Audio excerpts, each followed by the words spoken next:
All right. Hello, everyone. Welcome to episode number 358, I believe, of the Restoring Rapport podcast. This is a podcast for young believers who are pursuing the goal of marriage and family and trying to get married as young as possible in a healthy way according to God's design.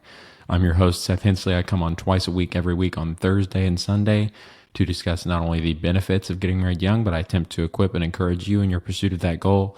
And today we're going to be reviewing an article entitled well, actually not this one, but I want to read from this one first. The name of the article we're going to be reviewing is The One Virtue Every Young Man Needs. It was written by Trevin Wax. It was published on May 1st of 2025, so a very recent article. And Trevin Wax is actually one of my favorite modern article writers. I'm going to read you guys a clip that he wrote in a previous article that we have reviewed on the show by him. And he's just a very, very emotive writer. Like, he really, listen to how beautiful this language is here. And that's one of the reasons I like him, because reading articles doesn't have to be boring. It can be informative and it can be really inspiring and moving. And so he's one of the reasons that I really like reading articles. Actually, I started to like reading articles as I stumbled upon one of his articles entitled Man's Places in the Home. And man, you can go back and listen to the episode where we reviewed that, but he's just really, really good here. Listen to this article here. He says, while it is true that we oughtn't to romanticize pre-industrialism, which, for all its cultural vitality, suffered rampant warfare, disease, and child mortality, neither must we romanticize the industrial and technological revolutions with their callous, impersonal, and antiseptic cult of efficiency. We may never be able to return en masse to the farms or workshops, but there is value to be had merely in mourning for what has been lost, which process reminds us of what might yet be. A man working his own fields was his own master, the sweat of whose brow was poured out directly, visibly, in creating a home. His partner was not an impersonal investor, but flesh of his flesh and bone of his bone, and the subordinates alongside whom he toiled were not querulous strangers, but his own children, fruit of his loins. This is what has been lost in the 2-century-long transformation of house as home into house as way station, that luxurious modern repository for food, a bed, and distraction, barely inhabited by a loosely knit community of transients, for the sake of which we shoulder a lifetime's servitude to debt. Absolutely amazing writer. I love his style and how much thought he puts into crafting these sentences. This is not lazy writing. This takes a long time to make your sentences sound like this. And I say this as somebody who's done a lot of writing myself. Like, if you want to get a really, really beautiful crafted sentence, you've got to put some time into it, or practice speaking and writing in that way, and therefore make it easier for yourself to turn out a product like this. And so he's a very good writer. That was just a lead up into the article that we're going to be reading today, which is called The One Virtue Every Young Man Needs. And as a show for young believers who are pursuing the goal of marriage and family, you are a young man, probably at least like 75% of our listeners are young men, ages 18 to 25, who are moving in this direction that you think God has called you to, of marriage and family, and you've got to prepare for that. And obviously, he's arguing here that there's one virtue you need to have. I would assume going into marriage and outside of when you're single and once you're already in marriage, it doesn't go away. I think the one virtue every young man needs is pretty inclusive, regardless of what season you're in. So let's go ahead and hop into this article. He says in the Apostle Paul's letter to Titus, we find a long list. By the way, great thing to read is 1st and 2nd Timothy, which you got Paul writing to a young man. If you're a young man looking to live the life God has called you to live, 1st, 2nd Timothy, great place to start. But he says in the Apostle Paul's letter to Titus, we find long lists of character traits and expectations for church leaders, older men, women, and younger women, qualities like sound in faith, reverent in behavior, pure, kind, and not slanderers. But when Paul gets to young men, just one command right here in Titus chapter 2, verses 6 through 7. In fact, let's go ahead and read that now. I do have Bible Hub handy pulled up here, as I always do. And I always recommend it to people. Sorry for the pause, by the way, as I pull it up here. Finally made it. All right, Titus 2, 6 through 7. Podcasting is funny. It's like a sword drill, really. If you guys remember sword drills from Sunday school, where they would be like, Philemon, chapter 1, verse whatever, and everyone would fly through their Bible and try to find it the fastest. Podcasting is a lot like that, because I don't have like a guy on the computer to pull up stuff when I need it. Like, I'm not a big Theo Von, Joe Rogan type dude where I can just say, hey, you so-and-so over there in the corner, pull up this reference, pull up this article, pull up this stat, pull up this whatever. And then, I just keep talking and that suddenly appears on my screen. Like, I have to do everything you see, I have to do, which is really, I don't want to be like that forever. But right now it's just a project where I'm working on it myself. And so you're just going to have to wait a few seconds for me to pull it up when I'm talking. But he says in Titus 2:6, he says, likewise, urge the young men to be sensible in all things, to show yourself to be an example of good deeds with purity in doctrine, dignified, sound in speech, which is beyond reproach, so that the opponent will be put to shame, having nothing bad to say about us. This is a really good passage of scripture. Basically, making yourself as young men above reproach. We live in a world where there are a lot of men and women, but I'm talking to the young men today. So where there are a lot of men living in such a way that the Lord is not, in favor of how they're living. Okay. And if you want to be the kind of guy that stands apart from the crowd and is a man of conviction and a man with conscientiousness and a man who has a contrite heart for the Lord and a man who will follow the way of the Lord, then you need to make sure you're beyond reproach in all ways. That means not just obviously doing wrong things is immoral. So obviously striving to make the choices that Jesus has called you to make. But beyond that, you need to live in such a way where it can't even be perceived. You can't even be perceived as someone who makes bad decisions. So do not even be around insane behavior. Don't be in the room with destruction. Do you know what I'm saying? You need to distance yourself from that so that you are above reproach and totally, safe from that, and your reputation is totally just intact. I think that's becoming more and more important, especially for young men. But verse 6, again, likewise, urge young men to be sensible, okay? Make good decisions. Think about what you're doing before you do them. Manage your impulsivity. I know impulsivity is hard. I'm a man. I have impulses just like everyone else, but be sensible. Think about what you're doing. Make wise decisions. I would like to do kind of a word study here on this real quick before we start. Let's go down to, this is one other thing I love about the Bible Hub. You can go through, and you see how all the letters on my screen are blue now? You can go through and you can figure out what each word means in the original language. So if I click on sensible right here, it'll pop up and it'll give me the original word, its spelling and everything, its written text, what it means, other times it's been used in scripture, like Luke 8:35. But its basic meaning is to be of sound mind, to be self-controlled, to be sober-minded, to be of sound mind. So not controlled by fear, okay? As a young man, it's going to be very important in your decision-making, especially in getting married and stuff. You're not controlled by fear, and you don't allow fear to have any kind of foothold in your decision-making process, okay? I talk a lot about on the show about being sure about who you marry. Like, I am all about getting married as young as possible. And I talk about that all the time. And I've given you so many reasons. I thought about this a lot. Okay. This is kind of my life's work, this show. Well, one of my life works. And getting married young, I think, can be like an insanely good decision. An insanely good decision if you do it right. And one way to do it right is to enter your marriage without reservation, without doubt, without fear, without any type of worry.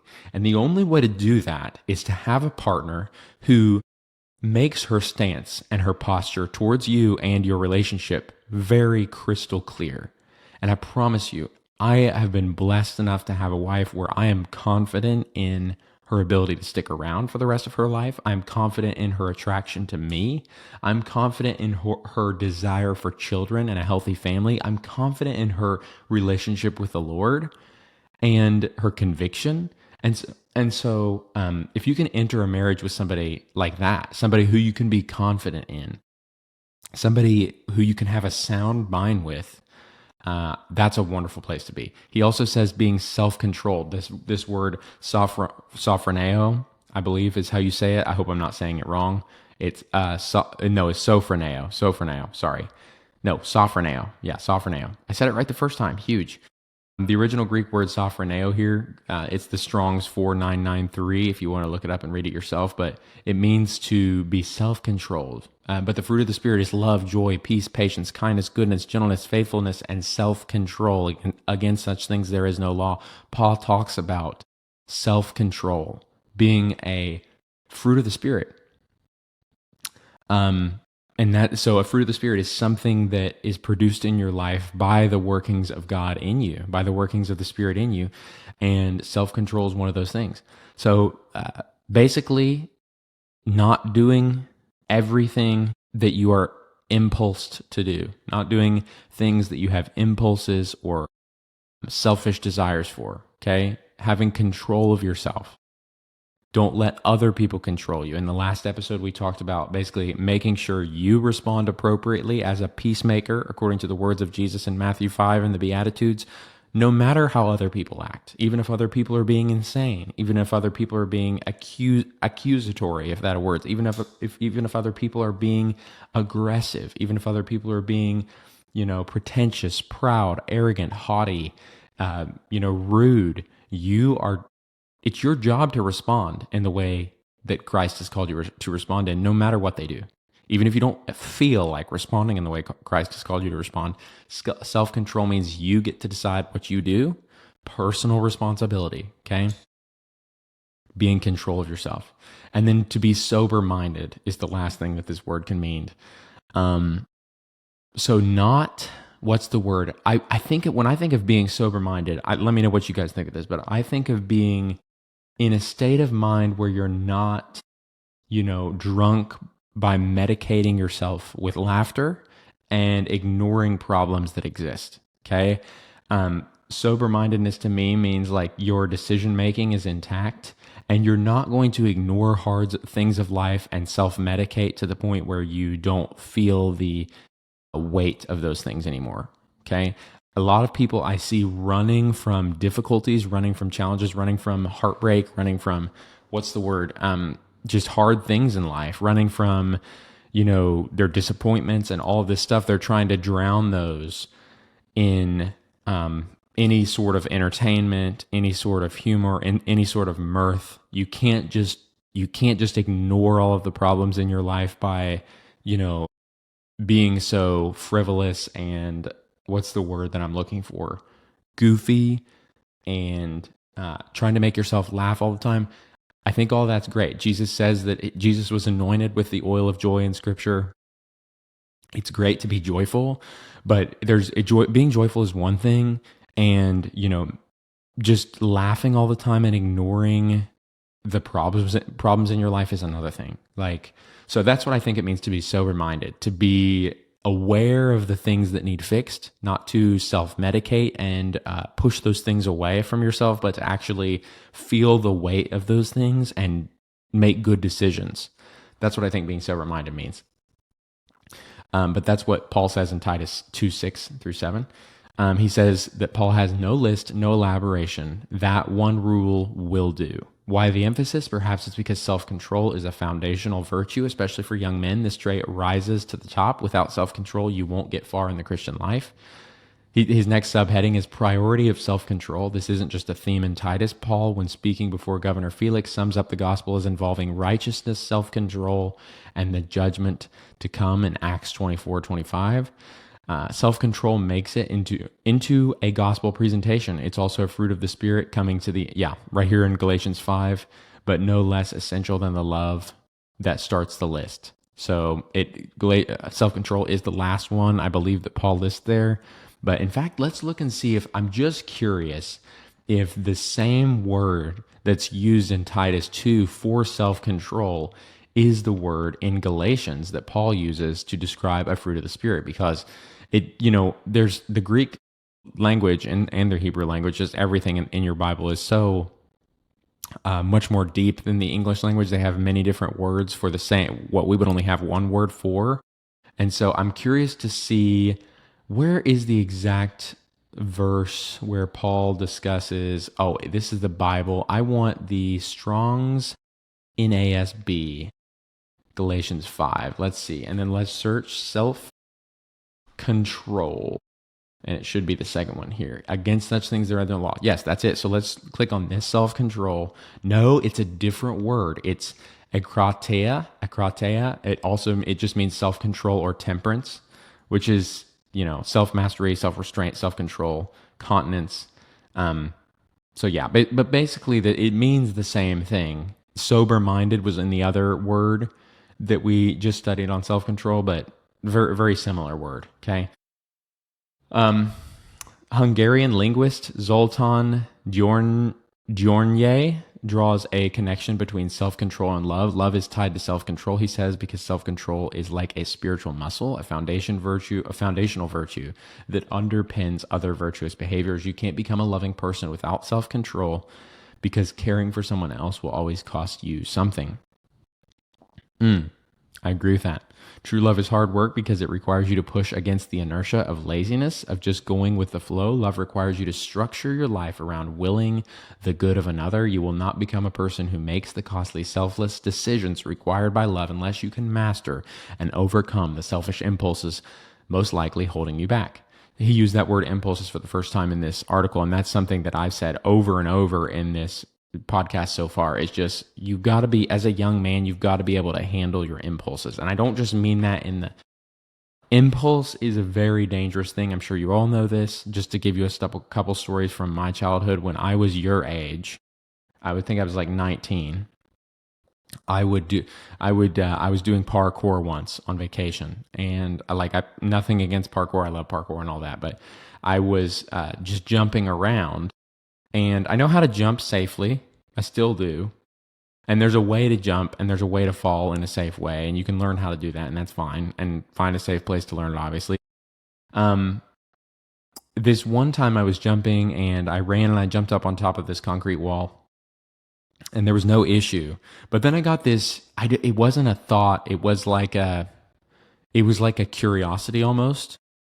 And I wondered if I could jump on top of that same wall without running. And so I tried it without really thinking of, my own limitation or what could happen if I made a mistake or this or that. I had thought of literally nothing. I just did it. It was an impulse.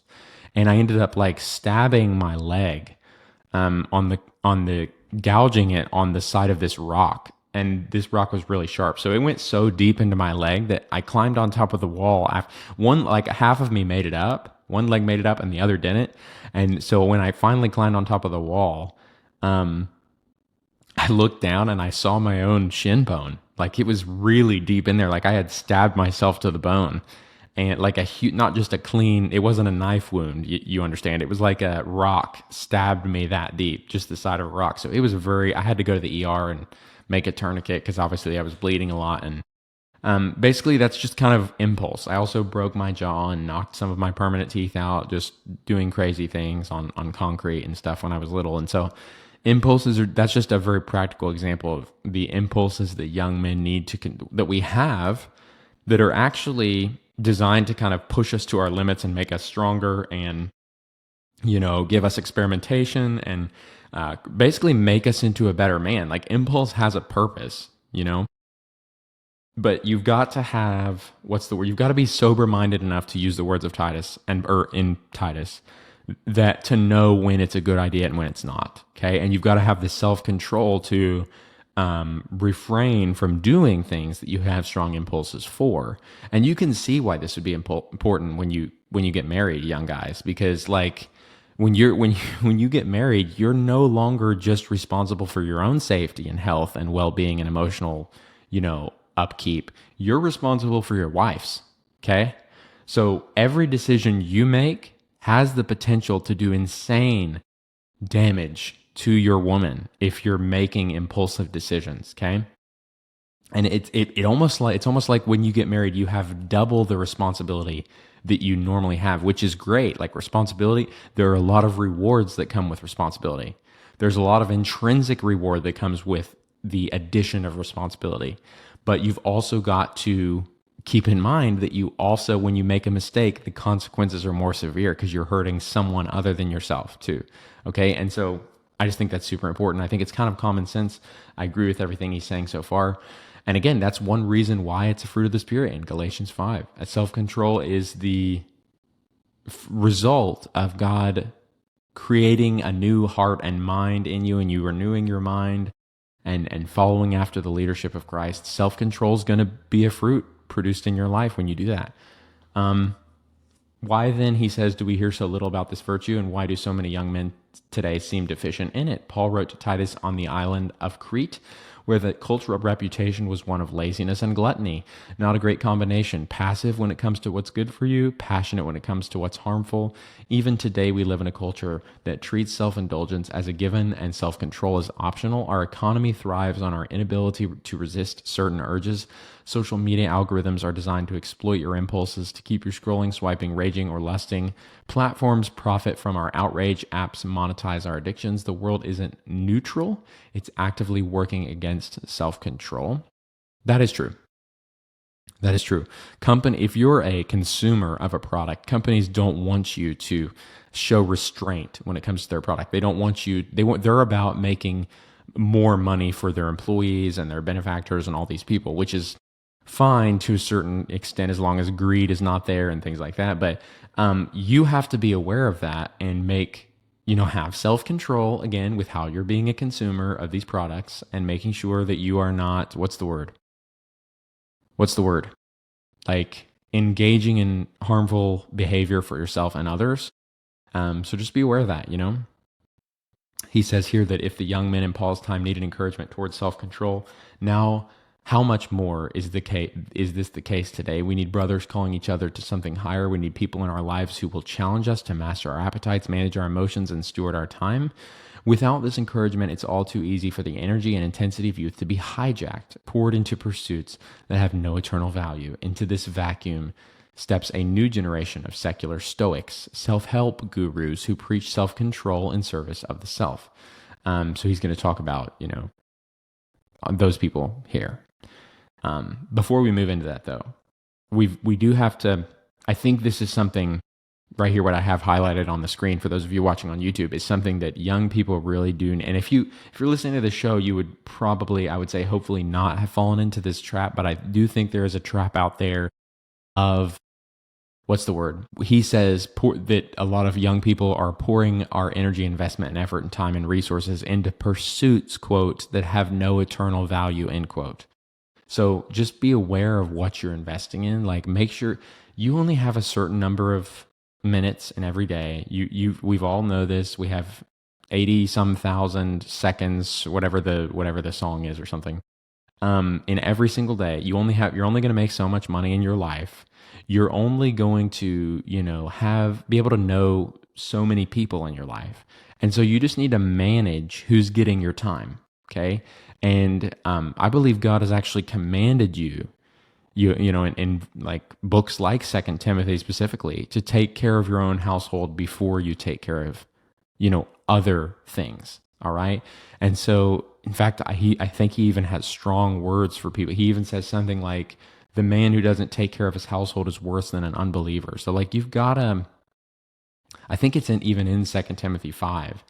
And let's actually look there. Let's see if I can find it. It's in 2 Timothy. We've done a lot of Bible studying today, but I do think this is important.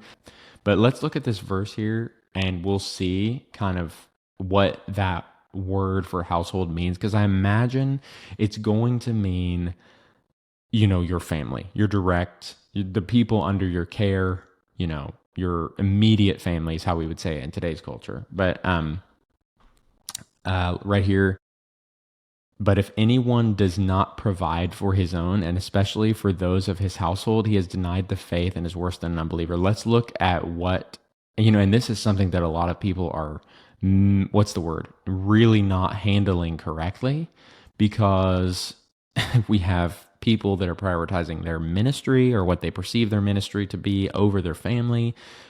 We have people who are prioritizing their own selfish ambition and personal pursuits above taking care of their family. We have people who are, buying themselves, these guys who are buying themselves nice toys and their family doesn't have what they need. So this is just this is a big problem, okay? And so you don't want to be the guy, if you're going to get married, you want to be the guy that takes care of your family no matter what. And let's look at this word right here, for his own, idios.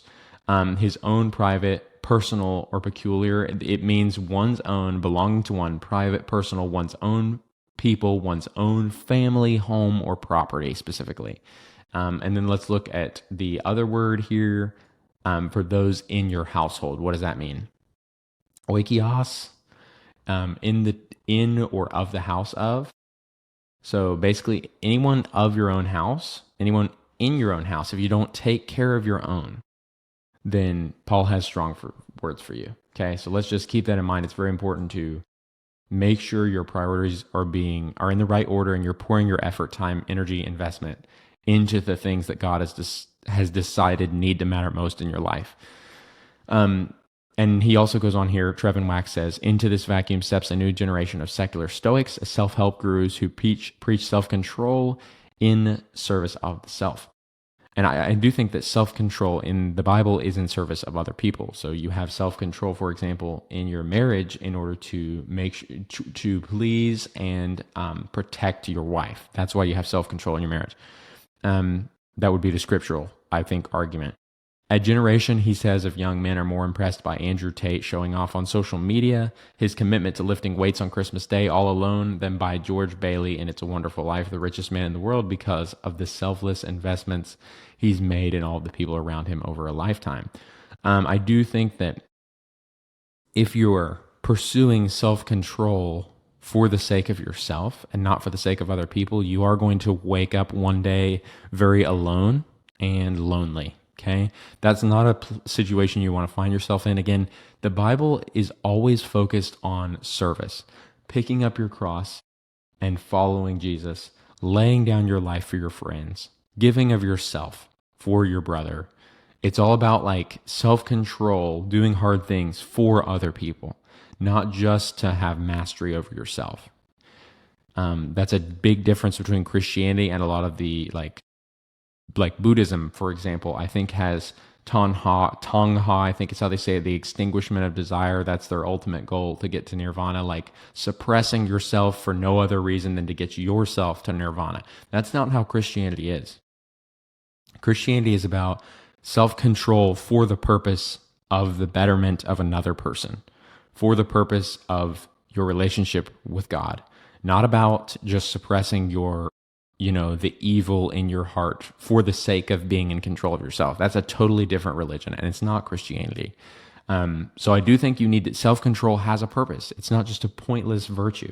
In fact, I would even say it's not even a virtue. It's like a half virtue, maybe, to just strive for self-control and mastery over yourself, just to have self-control and mastery over yourself, like that being your reason, is like it's like a half virtue, because the other side of that is supposed to be so that you can better other people, and so that you can serve other people, and so that you can lay your life down for other people, because that's where there's real power in life, and that's where wonderful consequences and results follow your actions. He says these neo-Stoics recast discipline as just another tool to optimize your life, crush your goals, and elevate your brand. It's basically selfishness. So you can have self-control that's still selfish in motivation. If you're just trying to get yourself bigger muscles and make yourself more money and have your mental state be better, then it's self-control. Yes, you're still mastering yourself, but it's for the sake of yourself. It's selfish in motivation. And so that's not the scriptural self-control. Again, reference, Jesus talks all about time, like greater love has no man than this, than he who lays down his life for his friends. All men will know that you are my disciples if you love one another. What's another one? He says, pick up your cross. We're to pick up our cross and follow Jesus, right? And lay down our life for our friends. Those are sacrificial things. Those are self-control things. Those are selfless things, but for the sake of another person, not just for the sake of ourselves. And he says not stoicism, but sanctification here. The Christian version of self-control is something altogether different. The gospel takes on the ancient virtue of self-control and transposes it into a new key. It's not first and foremost about you. It's about God. It's self-control in service of love. Love depends on self-control, yes, but love also deepens self-control. Love turns self-control upward and outward toward God and toward others. Amen. Beautiful sentence here.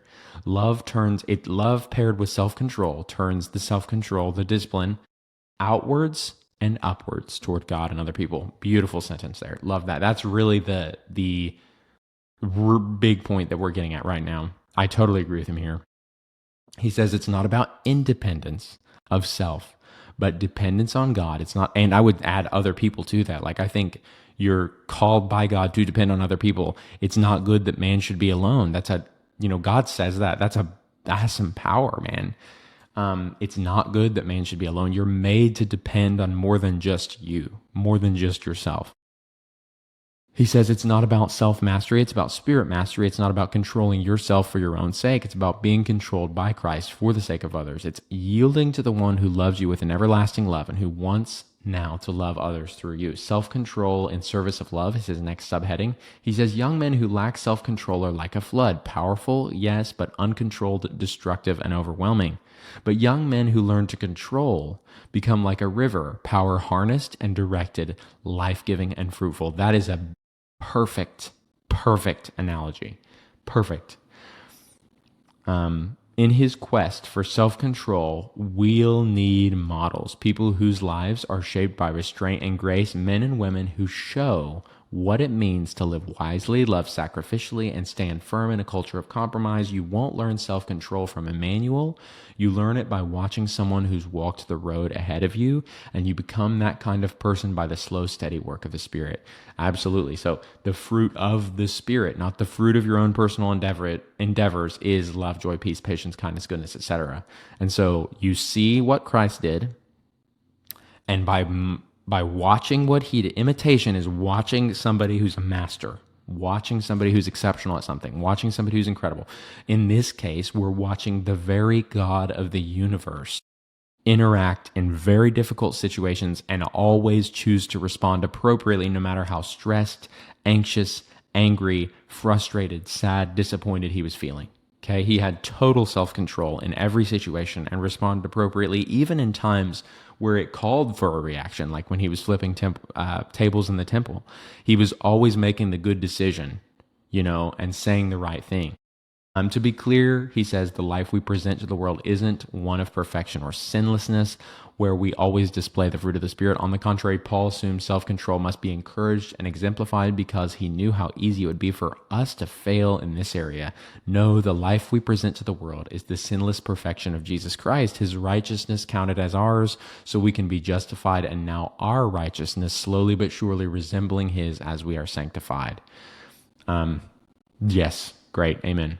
Self-control is in service of love. He says the only way to develop the spiritual muscle is to trust the unfailing love of God our Father, to stand secure in the perfect righteousness of God the Son, and to harness the promised power of God the Spirit. Then together with God's people, we press forward in faith, pouring ourselves out for others. That's the end of his article. Really like this article. I do think self-control, self-management, good decision-making, those are foundational, fundamental principles that you need to have down before you get married. So guys, those of you who are moving towards this goal, yes, pray to God,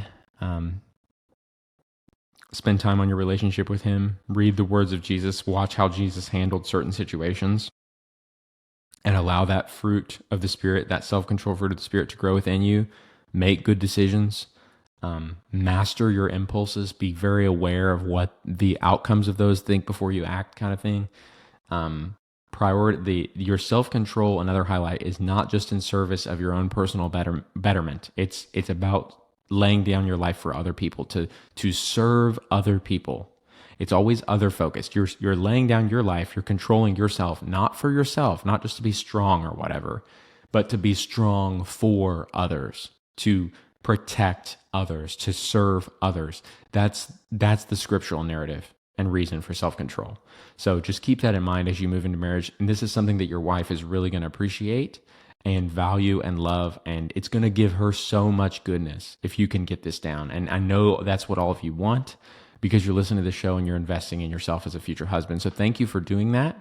Your future wife will thank you for doing that. Thank you for listening today. If you enjoyed, reach out and let me know what your thoughts were through the YouTube comments, or you can send me a personal message on Instagram and Facebook. I would love to connect with you there and hear your thoughts. So thank you so much for listening today, guys, and I will talk to you next time.